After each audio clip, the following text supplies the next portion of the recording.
From the City of Angels off the Pacific Ocean, good morning, good evening, wherever you may be across the nation, around the world. I'm George Noory. This is Coast to Coast AM. Lots to cover tonight. George Green majored in geophysics at Colorado School of Mines and Law and Business at the University of Illinois. He's an expert in UFO phenomena, investigation, and making contact. He has had contact, he says, with ETs, and shares their message in a book that they authored called The Handbook for the New Paradigm.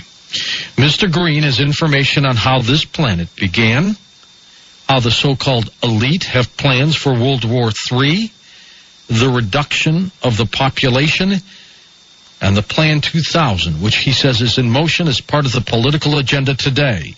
He is my guest tonight on Coast to Coast AM, George Green. Hello, George. How are you? I'm fine, sir. Sure, my pleasure. What's new with you? Just, what do you mean what's new? I'm constantly busy. It never stops, does it? No, well, George, tell me a little bit about your life, if you can, and how you got involved in some of the things that we're going to talk about tonight. The first thing that happened to me, I was in the Air Force, and I was stationed at Edwards Air Force Base, and one morning I did the post-flight inspection on the X-15, the forerunner of the space shuttle. Oh, yeah. Anyway, it lands out at in the dry bed on the north end of the runway, or about 2 miles away from where the hangars are. Anyway, I went out and did the post-flight inspection. I finished doing it, and on the north end of the runway was a couple of hangars I hadn't been to. I was cleared for top secret, and I'd been working on all the secret things that we had at that time. Mm-hmm. Anyway, I goes inside one of the hangars, and I'm looking at this round disc object about 20 feet across, and it was silver in color. It was unusual, but I'd been working on a lot of real strange-looking equipment. Anyway, I'm 10 feet away from it, so I'm, pretty close to it. Only one in there at the time? Just one. It was a small hangar. The hangar itself was like 50 feet across. Okay. Anyway, when I looked at it, I came back and I asked my commander if I could work on it, and he says, you saw that? And I said, yeah. And he said, well, that's an ion-powered craft designed by Sikorsky for use in outer space. And I said, well, great. When can I work on it? He says, it's still a civilian project, and you can't. And I said, okay. I didn't say anything more about it. Yeah. I went back to my room, and I mentioned it to my buddy, who happened to be the base photographer, who was giving me pictures of all the other stuff that we had, the top-secret things. And he said, what'd they tell you? And I told him, he said, that's not true. And he proceeded to show me pictures of the spacecraft along with the two dead aliens, which got my attention, George. Oh, I think that would. Absolutely. Well, first of all, the picture of the two dead aliens, I've always been in wonder, George, over what they might have looked like. We've seen some films, whether they're real or not, I do not know. But the pictures that you saw, what did they look like? Well, they look similar to the ones that were in Roswell. I've looked at a lot of them that sit around here. These did not have the distended stomachs, how they raised up and everything. These didn't have it. Kind of like that bloated look? Yeah, well, that was the ones that were from Roswell. These were not. These were just flat. But they were similar in looking. Anyway, my curiosity was up. Number one, why did my CO lie to me? So I went down and asked him. The first thing he reminded me was my top secret clearance is jail time and a fine. And actually, he and I joked about that a little bit, except for that jail time I didn't like. Yeah, especially the way he probably pointed it out to you. Well, it was $10,000 was the fine at that time. Which to me, my family was fairly wealthy. I could care less about that, but that jail time I didn't like. Anyway, what he said was, when the government is ready to tell the truth about UFOs and ETs, they will. Until then, you'll stick to your story. And he said, by the way, next weekend is Armed Forces Day, which is about the same time of year it is right now. He's on it, putting you on duty. If any civilian would happen to see it, I'm supposed to give him that iron-powered craft malarkey. So anyway, nothing happened, and it was top secret. I went on about my business, frankly, George. Didn't do anything else. Got out in the world of monopoly. Got into banking, real estate development. My last real estate project was $100 million, to give you an idea. Oh, my. I built shopping centers, office buildings, motels, and restaurants in 22 states. Not chump change at all. I even owned a city block in Beverly Hills, to give you an idea. Anyway, I built a house in Aspen, and my housekeeper had this book. This is in 1984. Called UFO Contact from the Pleiadians. Incredible color photographs of exactly the same thing I had seen earlier when I was in the Air Force. Mm-hmm, mm-hmm. When I was in here, why doesn't the government come forth with the truth about this stuff?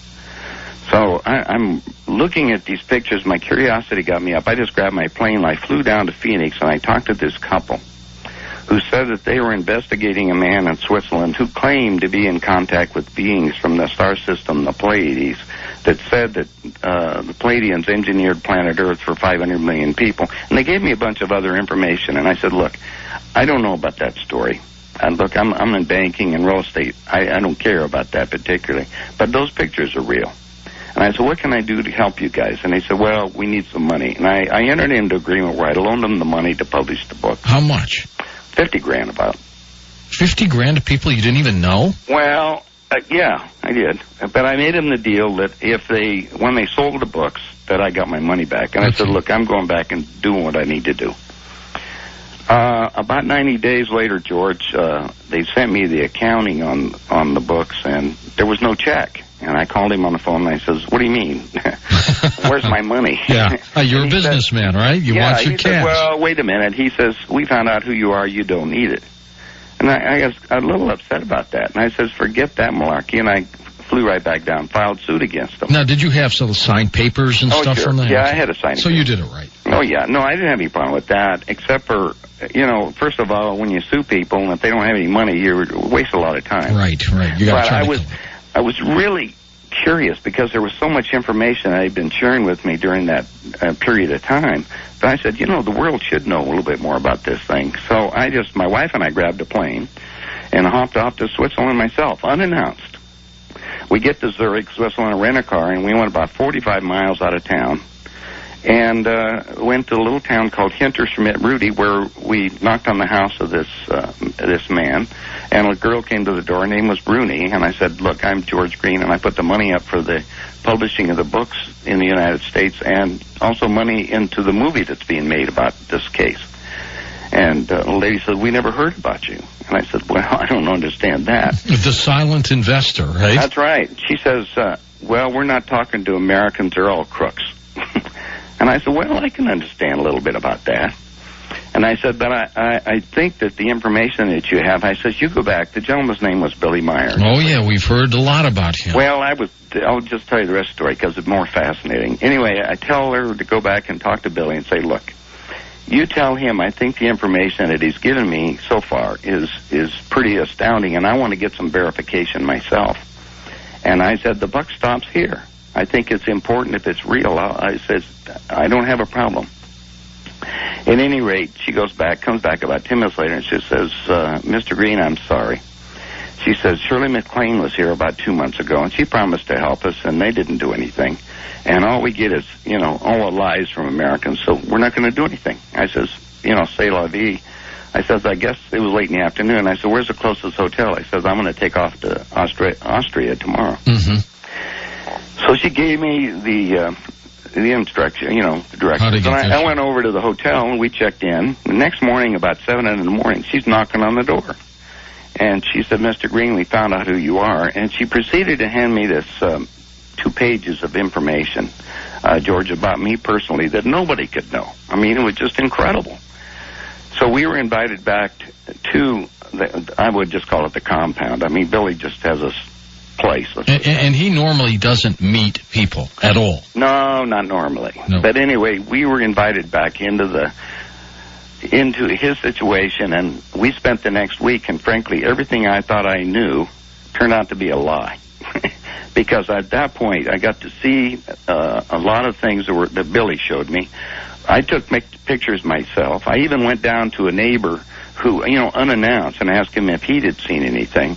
And he proceeded to take me around the back of his house, and in the mud was some huge footprints. He says there's a guy 7 meters tall leaning against the barn this morning. 7 meters tall? That's almost... George, all I can tell you is I saw the footprints, and this farmer was milking a cow. So what